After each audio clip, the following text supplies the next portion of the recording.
আপনাদের রাজনীতি ক্ষেত্রে এসে মানুষের সেবা করার অধিকার আপনার আছে, কিন্তু এই অধিকার আপনাকে আমরা দিতে চাই না। কারণ আমরা 16 বছরের আয়না ধরে 16 বছরের রাস্তায় বিকৃত হয়েছি, তাদের বিরুদ্ধে কথা বলা মানে জনগণ থেকে আপনার বিচ্ছিন্ন হয়ে গেল। তাই আপনার রাজনীতি করুন, আমাদের কোনো আপত্তি নাই, কিন্তু আরেকটি প্রমাণ হবে।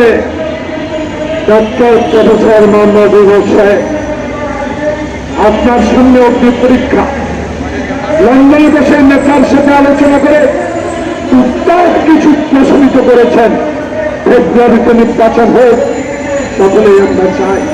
সেই নির্বাচনের ফাঁকে যদি আবার কোনো ষড়যন্ত্র নিহিত থাকে, আবার কোনো প্রচারতলে যদি আপনার কানের কাছে গুনগুন করে ষড়যন্ত্র করে এই নির্বাচনকে বানচাল করার বিনা প্রচেষ্টা করে আমরা রুখে দিব, রুখে দাঁড়াবো।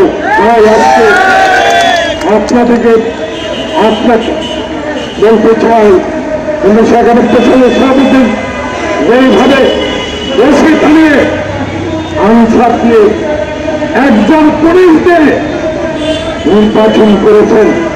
আমরা আশাবাদী, আমরা আপনার কাছে আশা, আপনার কাছে চাই। বাংলাদেশের তারেক রহমান বলেছে, আমি আমার প্রজন্মে যারা 14 সাল থেকে ভোটার হয়েছেন তারা একদিনও ভোট কেন্দ্রে যেতে পারেন নাই, আমি সেই ভোটারদের ভোট দেওয়ার অধিকার ফেরত চাই। আমি মৃত ব্যক্তির ভোট চাই না, আমি দিনের ভোট দিনে হোক, আমি রাতে চাই না। আমি 14 সালে 154 জন বিনা প্রতিদ্বন্দ্বিতা নির্বাচিত হোক, এই নির্বাচন আমি চাই না।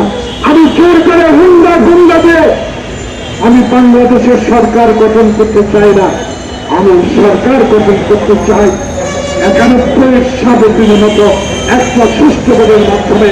আমার ভোট আমি দিব, যাকে ইচ্ছা তাকে দিব। এর মাধ্যমে যদি আমি সংখ্যা গরিষ্ঠতা পাই, আমি সরকার গঠন করবো, ক্ষমতা নয়। সেই সরকার যদি করে 16 বছর তারা আমার সাথে রাজপথে হাসিনার বিরুদ্ধে লড়াই করেছেন তাদের সাথে। তৃণমূল নাগরিক শুধু আন্দোলন করে খবরদারি করবেন চলবে না, চাঁদাবাজি করবেন চলবে না, মানুষের জমি দখল করবেন চলবে না। সরকার গঠন করলে আমি রক্ত দিয়েছি, পুলিশের সাথে লড়াই করেছি, তাই বলে হাসিনার মতো, হাসিনার আওয়ামী লীগের মতো ব্যবহার করবেন সরকার গঠন করলে, তা কখনো হতে দেওয়া যাবে না, হতে পারবে না। তাই নেতা কর্মী, আমার নেতা তারেক রহমানের নির্দেশ মতে আসেন, আগামী ফেব্রুয়ারি একটি সুষ্ঠু নির্বাচনের মাধ্যমে জনগণকে বাছাই করতে দেন কারা সরকার গঠন করবে, তারা নিরপেক্ষভাবে এই দেশের ক্ষমতারা সরকার গঠন করবে, তাদের উপরে ছেড়বেন।